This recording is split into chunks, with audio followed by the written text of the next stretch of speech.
नमस्कार. आज कथांजली घेऊन येत आहे एक नवीन कथा जिचं नाव आहे लग्नाची धांदल. कथेच्या लेखिका आहेत कल्याणी देशपांडे आणि वाचक स्वर पूर्वा धारप. चला तर मग करूया कथेला सुरुवात. त्या दिवशी माझ्या मैत्रिणीचं निशाचं लग्न होतं. कॉलेजच्या शेवटच्या वर्षाला असतानाच तिचं लग्न ठरलं. आमच्या ग्रुपमधून ती पहिलीच असेल जिचं सगळ्यात आधी लग्न ठरलं होतं. त्यामुळे आमच्या मैत्रिणींचं टळकं तिच्याकडे पहिल्या कुळाचारापासून ते शेवटच्या कुळाचारापर्यंत ठिय्या देऊन होतं. मुहूर्त झाला, हळद झाली, असे एक एक कार्यक्रम होता होता लग्नाचा दिवस येऊन ठेपला. मैत्रिणीकडे नातेवाईकांची नुसती धांदल उडाली होती. घरी सगळ्या बायका आम्ही काय आहेरात देणार, तुम्ही काय देणार, अशा गप्पांमध्ये रमून गेल्या होत्या. निशाची धाकटी मावशी म्हणाली, मी तर सीमांतीला ही पैठणी नेसणार आहे. त्यावर मोठी मावशी म्हणाली, काय ग सुले, कमालच आहे बाई तुझी. प्रत्येक लग्नात हीच पैठणी नेसते आणि नवीन पैठणी नेसल्यांना काय आवडते अगदी. तुझ्या लग्नापासूनची तर आहे की ही पैठणी. यावर पुन्हा धाकटी मावशी म्हणाली, अगं मग काय झालं, लग्नाशिवाय आणि सणांशिवाय अशा जरीच्या साड्या बाहेर निघतच नाहीत, टाकून का द्यायच्या आहेत त्या. तेवढ्यात पार्लरवाली शिखाताई आली म्हणून मी तिथून सटकले. आपलं काय, बारीक निरीक्षण करणं हा आपला छंद. कुठेही जा, निरीक्षण करणं सुरू. नवरी मुलगी राहिली बाजूला. निशाच्या बाकीच्या बहिणीच ब्युटी पार्लर मधल्या बाई समोर आम्हाला मेकअप करायचाय, फेशियल करायचंय म्हणून पुढे पुढे करू लागल्या. निशाची एक चुलत बहीण पुढे आली आणि म्हणाली की मला ना आयब्रो करायचे आहेत. तर ती ब्युटिशियन तिच्याकडे बघतच राहिली. मला वाटलं इतकं का बरं बघतीये ही, म्हणून मीही जरा समोर जाऊन पाहिलं आणि मीही बघतच राहिले. अरे, या मुलीला भुवयांचा पत्ताच नाही आणि कशाच्या आयब्रो करणार आहे ही. तेवढ्यात निशाची मावस बहीण पुढे आली. तिला फेशियल करून घ्यायचं होतं. तिचं लग्न ठरवण्यासाठी फोटो काढायचे ना म्हणून. शिखाने तिचं मस्त फेशियल केलं आणि भरपूर मेकअप करून दिला. तिच्या आईला जेव्हा मेकअप दाखवायला ती आली तर तिची आई अक्षरशः किंचाळलीच. अगं बाई, हे काय करून घेतलंस चेहऱ्याचा मंजू तू, पार निळा कोल्हा केला आहे शिखानी तुझा. आता या निळ्या कोल्ह्याला कोण पसंत करणार ग, असं म्हणून त्यांनी कपाळावर हातच मारून घेतला. त्याचं काय झालं, मंजू सावळी असल्यामुळे मेकअप केल्यावर ती निळी जांभळी दिसू लागली. इतक्यात मेहंदी काढणारी मुलगी आस्था आली होती म्हणून माझ्या मैत्रिणींनी प्रियांनी मला बोलवलं. आस्था निशाच्या हातावर मेहंदी काढू लागली आणि तिच्यासोबत आलेली मुलगी रेश्मा तिचा चष्मा सावरत बाकी नातेवाईकांच्या हातावर मेहंदी काढू लागली. आम्हा मैत्रिणींमध्ये रक्षा आणि मला बऱ्यापैकी मेहंदी काढता येत असल्यामुळे आम्ही सुद्धा एकमेकींच्या हातावर मेहंदी काढू लागलो. निशाच्या आत्याच्या हातावर मी मेहंदी काढत होते तर रक्षा तिच्या काकूंच्या हातावर. रक्षाचा स्वभाव जरा बोलघेवडा, त्यामुळे काही ना काही विषय काढून ती निशाच्या काकूंशी गप्पा मारू लागली. अरे वा काकू, किती सुंदर लांब आणि दाट केस आहेत तो तुमचे. मी तर काय काय करत नाही माझ्या केसांसाठी, पण माझे केस ना पातळच आहेत.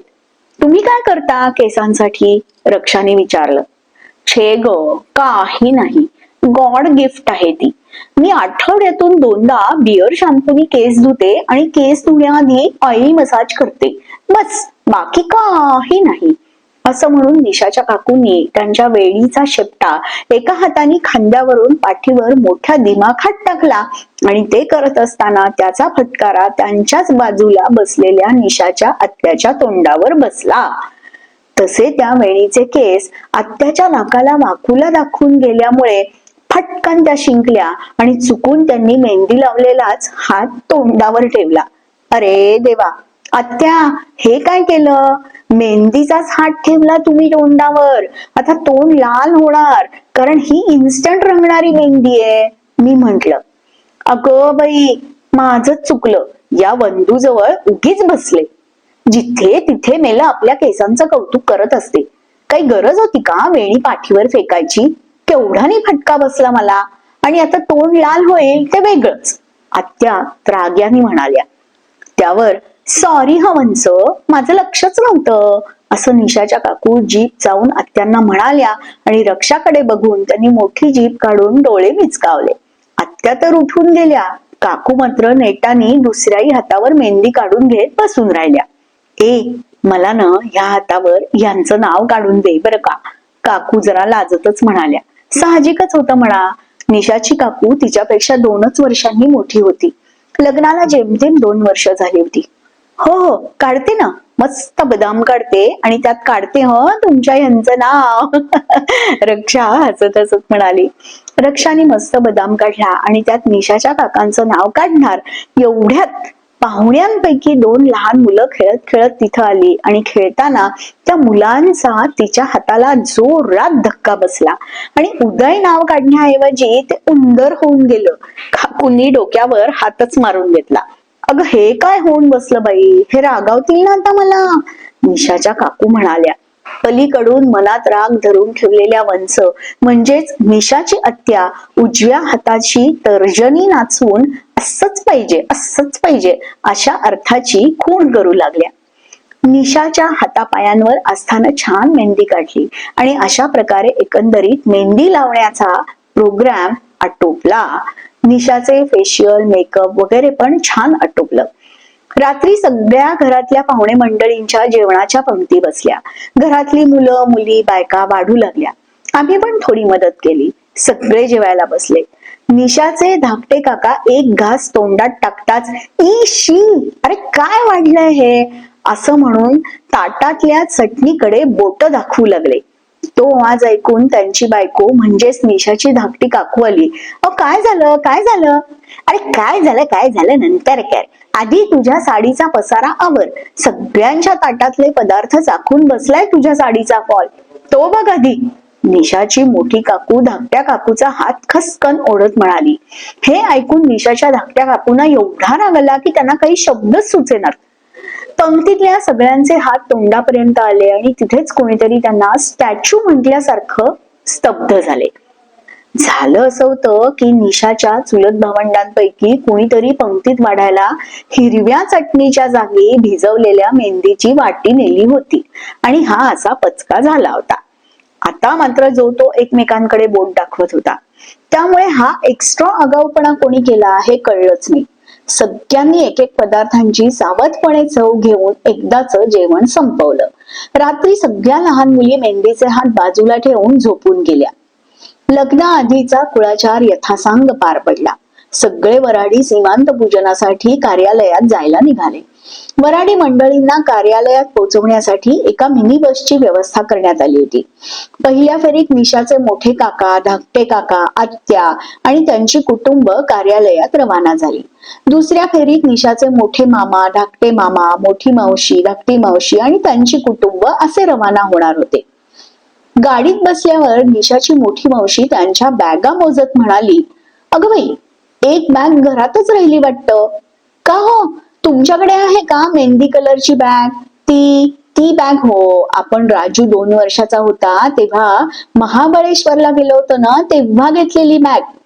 यजमानांना विचारत निशाची मोठी मावशी म्हणाली, अगं राजू आता 22 वर्षाचा आहे. तो 2 वर्षाचा असताना आपण कुठे गेलो होतो हे सुद्धा मला आठवत नाही आणि नक्की गेलो होतो ना याची सुद्धा मला खात्री देता येणार नाही. आणि ही कोणती बॅग काढली तू मेहंदी कलरची? निशाच्या मोठ्या मावशीचे यजमान वैतागतच म्हणाले, घ्या, सगळं ना मलाच लक्षात ठेवून घ्यावं लागतं. जा बरं राजू, पटकन घेऊन येते बॅग. मोठी मावशी म्हणाली, अरे बापरे आई, मला नाही ओळखू येणार ती बॅग. त्यापेक्षा तूच का नाही आणत? आम्ही तोपर्यंत गाडी थांबवून ठेवतो, राजू म्हणाला. असं राजूनी म्हणताच मावशी त्याच्याकडे दात ओठ खात खाली उतरल्या. घरात बॅग आणायला जाऊन 5 मिनिटं झाली, 10 झाली, अर्धा तास झाला तरी मावशीचा यायचा पत्ताच नाही. ड्रायव्हर बसल्या जागी चुळबुळ करू लागला. निशाच्या धाकट्या मावशीचं स्वगत सुरू झालं. ताईनं नुसता आ म्हणते टापटीप असण्याचा, आणि बघा कसा धांदरटपणा करतीये ते. मी तर बाई सगळ्या बॅग्सवर आमच्या नावांची लेबल्स लावलीत, त्यामुळे प्रश्नच नाही, असं हातवारे करून धाकटी मावशी निशाच्या धाकट्या मामीला सांगत होती. इकडे निशाची आई ताई कुठे गेली म्हणून घरात मोठ्या मावशीला शोधायला गेली. बऱ्याच वेळाने निशाच्या आईनी मोठ्या मावशीला धरून आणलं आणि मोठ्या मावशीनं मेहंदी कलरची बॅग धरून आणली.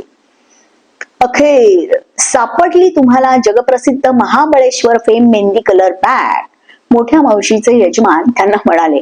हो हो, सापडली. मावशी फणकाऱ्याने म्हणाल्या. आणि गाडी मंगल कार्यालयात जायला निघाली. त्यानंतर हळूहळू सगळे वऱ्हाडी अगदी आमच्या सकट कार्यालयात पोचले. सगळ्यांना वेगवेगळ्या रूम्स देण्यात आल्या. आम्ही निशाच्याच खोलीत मुक्काम ठोकला होता. सीमांत पूजनासाठी ठरवलेल्या साड्या दागिने सगळे वर काढून ठेवलं.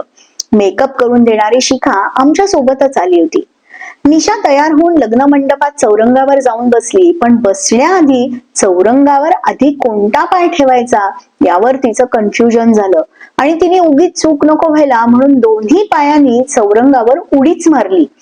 तिची ही ऍक्शन बघून तिचे भावी सासू सासरे, पूजेला आलेले दोन्ही गुरुजी अवाक झाले.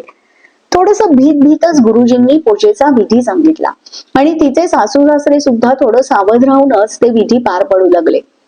नंतर निशाचे विधी झाल्यावर तिच्या होणाऱ्या नवऱ्याला नचिकेतला बोलवण्यात आलं. आता पूजेचे विधी करण्याचा नंबर निशाच्या आई वडिलांचा म्हणजे नचिकेतच्या भावी सासू सासऱ्यांचा होता. यावेळी मात्र गुरुजी आधीच अलर्ट असल्यानं त्यांनी नचिकेतला सांगितलं की कुठलाही पाय ठेवा आधी चौरंगावर आणि शांतपणे बसा, आणि नचिकेतनं त्याप्रमाणे केलं. इकडे निशा दुसरी वेशभूषा करण्यास वधू कक्षात आली. बराच मेकअप शिखानी करून दिला, पण आपण जरा वेगळं काही करावं असं वाटल्यानं निशानं केस मोकळेच सोडले. फक्त मागून एक क्लिप लावली आणि पुन्हा ती नचिकेतचे पूजेचे विधी झाल्यावर पुन्हा चौरंगावर बसली. यावेळेस ती चौरंगाजवळ आल्या आल्या गुरुजी आधीच उठून उभे राहिले आणि त्यांनी सावध पवित्रा घेऊन तिला शांतपणे कसं चौरंगावर बसायचं याचा चक्क डेमो दिला. त्याप्रमाणे निशानंही केलं. आता पूजेचे विधी सुरू असताना निशानं मोकळे ठेवलेले केस सारखे मध्ये मध्ये यायला लागले. गुरुजींनी प्रत्येक विधी सांगताना एका हातानं केस सावरू की दुसऱ्या हातानं पायघोळ साडी आवरू आणि मग आचमन कोणत्या हाताने घेऊ असा तिला प्रश्न पडला. तिचा उडालेला गोंधळ बघून एका हातानं तिच्या सासूबाईंनी तिचे केस धरून ठेवले आणि एका हातानं त्या पूजा विधी उरकू लागल्या. भरीसभर त्यात तो फोटोग्राफर, तो सारखा निशाला असं बघा, थोडं वर बघा, थोडं खाली बघा, आता थोडं डावीकडे, आता थोडं उजवीकडे असं सांगून अगदी भंडावून सोडत होता. गुरुजींनी पाहिलं आणि दात ओठ खाऊन दाणकन फोटोग्राफरच्या समोर ठाणच मांडून बसले आणि वर म्हणाले, हो तुम्ही नंतर काढत बसाव फोटो, मला हे लग्न झालं की आणखी एका समारंभात जायचंय, तिकडे मुहूर्त टळत चाललाय आणि तुमचं काहीतरी वेगळंच सुरू आहे. फोटोग्राफर निमूटपणे मागे त्याच्या जागेवर जाऊन बसला. अशा पद्धतीने सगळे विधी पूर्ण झाले. जेवणानंतर संगीत रजनी आयोजित केली होती. स्टेजवर गायक मंडळी विराजमान झाली. एका सुमधुर मराठी गाण्यानं सुरुवात झाली. आम्ही सगळ्या मैत्रिणी तल्लीनतेनं गाणं ऐकू लागलो. माझ्या बाजूला निशाची आत्या बसली होती आणि तिच्या बाजूला निशाची मोठी काकू. केतकीच्या बनी तेथे, ए काय ग तुला कोणती साडी आली आहे रात? आत्या म्हणाली. गैवरला मेघनवी. अगं मला ना ती नेव्ही ब्लू आवडली होती पण पोपटीच दिली ना मला, काकू म्हणाली. मला फक्त गाण्याची पहिली ओळ ऐकू येत होती आणि मध्येच या बायकांचं संभाषण. परत दुसऱ्या ओळीचा काही भाग, परत संभाषण. मग मी हळूच तिथून उठले. तेवढ्यात आत्या मला म्हणाल्या, काय ग झोप येते वाटतं, जा मग झोप की. मी जरा दुसऱ्या बाजूला खुर्चीत जाऊन बसले. चला आता आपल्याला छान गाणी ऐकता येतील असं मी मनात म्हणतच होते की माझ्या बाजूला निशाची आत्ते बहीण आणि तिची मैत्रीण बसली. नभ उतरू आला. अगं बाई काय ड्रेस घातला या गायिकेनं, काही म्हणता काही ड्रेसिंग सेन्स नाही विचारला. निशाची आत्ते बहीण म्हणाली. नाहीतर काय पिन काय टाचलीये ओढणीला काकूबाई कुठची, आत्ते बहिणीची मैत्रीण म्हणाली. आणि असं म्हणताना तिनं 7 वेळा स्वतःची ओढणी नीट करून गळ्यात टाकली. त्यांच्या या संभाषणात पूर्ण गाणं संपलं. दुसरं सुरू झालं. खर्र खर्र आवाज ऐकून मी दचकून मागे बघितलं तर निशाची मोठी मावशी एक मोरपंखी रंगाची शाल घेऊन चक्क घोरत होती. गायक गायिका आपल्यासाठी गाणं म्हणतायत हे सगळे वराडी मंडळी चक्क विसरून गेली होती. सगळेजण आपापल्या जवळच्या नातेवाईकांचं कोंडाळ करून चक्क एकमेकांच्या हातावर टाळ्या देऊन मोठमोठ्याने हसत गप्पा ठोकू लागले होते. गायक गायिकांचे चेहरे केविलवाणे झाले. मी आणि माझ्या 4 मैत्रिणी तेवढ्या हॉलमध्ये लक्षपूर्वक गाणं ऐकणाऱ्या उरलो. बाकी सगळे वेगळ्याच दुनियेत गेलेले होते. गायिकेनं एक कृतज्ञतेचा कटाक्ष माझ्याकडे टाकला. संगीत रजनीचा समारोप झाला आणि सगळेजण आपापल्या रूम्स मध्ये झोपायला गेले. थोड्या वेळाने आमच्या रूम मधून गुरगुरण्याचा आवाज येऊ लागला. मी ताडकन उठले. कुत्र बित्र शिरलं की काय खोलीत? पण कसं शक्य आहे? परत गुरगुरण्याचा आवाज आला. मी भीत भीत आवाज जिथून येत होता तिकडे बघितलं तर काय, निशाची आत्ते बहीण जी आमच्या खोलीत झोपली होती चक्क घोरत होती. कानावर उशी ठेवून मी झोपण्याचा प्रयत्न करू लागले. तेवढ्यात वाळलेल्या गवतावरून कोणी चालत गेल्यावर जसा आवाज येईल तसा आवाज येऊ लागला. पुन्हा माझी झोप डिस्टर्ब झाली. त्या आवाजानं माझी मैत्रीण रक्षा म्हणाली, काय ग, कशाचा आवाज येतोय हा? मी पण त्याचा शोध घेते ग बाई, मी म्हंटल. तेवढ्यात माझं लक्ष गेलं. तो आवाज निशाच्या आत्ते बहिणीच्या घोरण्याचाच होता. फक्त आता तिनं पॅटर्न बदलला होता. ती रात्रभर पॅटर्न बदलत होती आणि आम्ही मधून मधून दचकून जाग्या होत होतो. सकाळी एकतर गडबडच उडाली, कारण लग्नाचा मुहूर्त 9:40चा होता. निशाची मोठी मावशी आणि लहान मावशी आमच्या खोलीत चेंज करण्यासाठी आल्या. तुला सांगते, मुद्दामून मी रोल प्रेस करून आणली माझी आवडती साडी. दे ग तेवढी बॅग. ती ग माझी मेहंदी कलरची, निशाची मोठी मावशी. हो हो देते ना, हीच ना ती महाबळेश्वरहून आणलेली, निशाची लहान मावशी म्हणाली. हो ग, माझी आवडती बॅग आहे.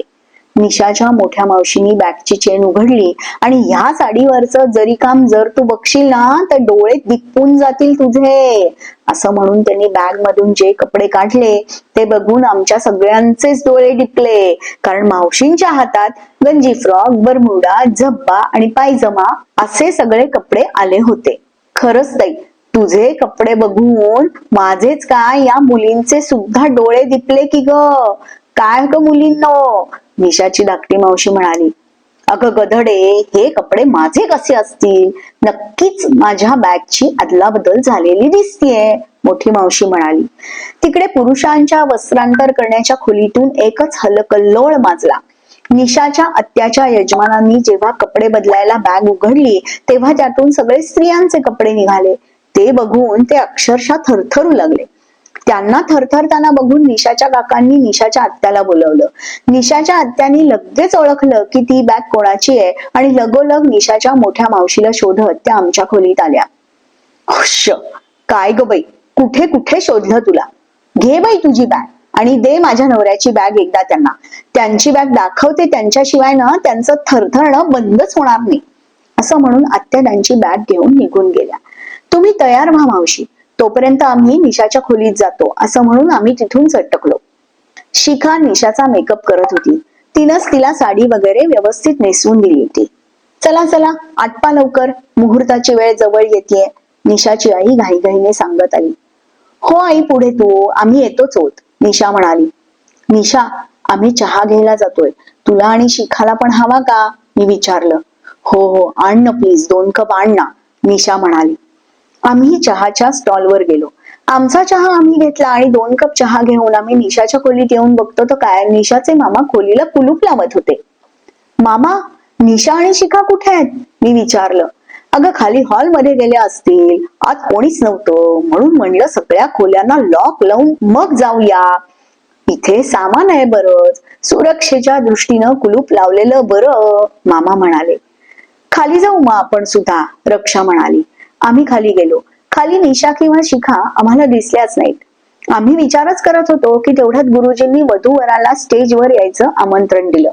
निशाची आई आम्हाला विचारायला आली की निशा कुठे आहे, म्हणून आम्ही त्यांना ती वर नाही असं सांगितलं आणि मामा तर तिथे कुलूप लावून आले त्या खोलीला असंही सांगितलं. सगळीकडे शोधाशोध सुरू झाली. गुरुजी मुहूर्त टळतोय म्हणून वैतागले. आम्ही पुन्हा वर गेलो तर वधू कक्षातून मला निशाच्या ओरडण्याचा आवाज आला. म्हणजे निशा आतच आहे की काय? आम्ही तिच्या मामांना बोलावून कुलूप उघडून घेतलं तर ती बाथरूम मधून ओरडत होती. रक्षाने लगेच बाथरूमचं दार उघडलं आणि निशा हाश हुश करत बाहेर आली. तेवढ्यात धापा टाकत शिखा ही खोलीत आली. अगं निशा, बाथरूम मध्ये कशी अडकली तू, आणि ही शिखा कुठे गेली होती? मला माहित नाही ग, कोणीतरी खोडकरपणे बाथरूमचं दार बाहेरून लावून घेतलं बहुतेक. तेच तर, मी बघितलं की खोलीत कोणी नाही, बाथरूमची ही कडी लावलीये म्हणून मी कुलूप लावलं होतं, मामा म्हणाले. आणि अगं तू कुठे गेली होतीस शिखा? रक्षाने विचारलं. अगं मला फोन आला, रेंज येत नव्हती म्हणून मी खोली बाहेर आले. बोलत बोलत थोडी पुढे गेले आणि परत येऊन बघते तर खोलीला कुलूप लावलं होतं. मला वाटलं की सगळे खाली गेले असतील म्हणून मी खाली गेले तर कळलं की निशाचा पत्ताच नाही, म्हणून आता पुन्हा वर येऊन बघत होते. शिखा म्हणाली. घ्या, नवरीच कोंडली गेली तर लग्न कसं लागणार? चला आता, तुझी आई शोधतीये तुला, मी निशाला म्हंटल. मंगलाष्टक सुरू झाली. पहिलं मंगलाष्टक गुरुजींनी म्हणलं. बाकीची मंगलाष्टके वऱ्हाडी मंडळीतले हौशी गायक गायिका म्हणत होते. शेवटचं मंगलाष्टक पुन्हा गुरुजींनी म्हटलं आणि शुभमंगल सावधान झालं. अंतरपाठ दूर करण्यात आला आणि वधूवर एकमेकांना हार घालणार तेवढ्यात निशाचा होणारा नवरा नचिकेत इतका लाजला की काही विचारूच नका. नाही, माझं पहिलंच लग्न आहे ना, तर मला जरा असं हार घालायला कसं तरीच होत आहे, नचिकेत लाजत म्हणाला. अरे वा, म्हणजे माझं कितवं लग्न आहे असं तुला वाटतंय रे? माझंही अर्थात पहिलंच लग्न आहे की, निशा म्हणाली. असं निशाने म्हणल्यावर नचिकेत हळूहळू हात उंचावत हार घालण्याचा प्रयत्न करू लागला. तेवढ्यात लाईट गेले आणि जनरेटर बॅकअप मिळेपर्यंत 5 मिनिटं गेली आणि मग त्यानंतर एकदाचे लाईट्स ऑन झाले. अरे चा, हे काय? हे सगळे गुरुजींकडे बघू लागले, कारण निशा आणि तिच्या होणाऱ्या नवऱ्यानी चुकून एकमेकांना हार घालण्याऐवजी दोघांनीही गुरुजींनाच हार घातले होते. बाई ग बाई, काय ही आजकालची मुलं, थोडं लाईट येईपर्यंत वाट बघायची ना. आता काय होऊन बसला बघा बरं. निशाची आई डोक्याला हात लावून मटकन खुर्चीत बसली. हे वेडी आहेस का ग तू सुमेधा? काय होऊन बसलं म्हणजे काय? हार घातल्याने काय होतंय? गुरुजींच्या गळ्यातले काढून घालतील ते पुन्हा एकमेकांच्या गळ्यात, त्यात काय एवढं? निशाचे बाबा वैतागले. इकडे निशा आणि तिचा होणारा नवरा नचिकेत यांचे चेहरे बघण्यासारखे झाले होते, पण गुरुजी मात्र नाराज झाले होते. त्यांचं म्हणणं होतं निशाने हा घातला समजू शकतो, पण नचिकेतला सुद्धा घातला हे मात्र अतिच झालं. हा, तसंही माझं लग्न अजून झालंच नाही असंही ते म्हणाले. त्यांनी याचा म्हणताच नचिकेत घाबरला आणि त्यानं गुरुजींच्या गळ्यातील हार काढून निशाला लगेच घातला आणि निशाने सुद्धा तसंच केलं. अखेर शुभमंगल सावधान विधी पार पडला. त्यानंतर सुलग्न यथासांग पार पडलं. मग सगळे विहिणीच्या पंक्तीला बसले. सगळे नातेवाईक पंक्तीतल्या पदार्थांचे स्वतःच्या मुलाच्या किंवा मुलीच्या पूर्वी झालेल्या लग्नातल्या पदार्थांशी तुलना करत करत जेवू लागले. माझ्या गीताच्या लग्नात एवढं गोड श्रीखंड होतं की काय सांगू. हे श्रीखंड त्या मनाने जरा थोडं आंबटच वाटतंय नाही का? एक नातेवाईक स्त्री वाढपी मुलाला बोटानं आणखी वाढ रे श्रीखंड अशी खूण करताना म्हणाली. चक्का शिळा असणार, आम्ही आमच्या कॅटररला आधीच सांगितलं, चक्का फ्रेश आण बाबा. आणि हे मुगाचे वडे किती पठ्ठर आहेत ग, चावून चावून अगदी जपडा दुखायला लागला. दुसरी नातेवाईक स्त्री म्हणाली आणि लगेच वाट ना जरा 2-3 असं त्या भजी वाढणाऱ्या मुलाला दरडावत म्हणाली. त्या बाजूला आणखी कोणीतरी नात्यातले पुरुष लोक बसले होते.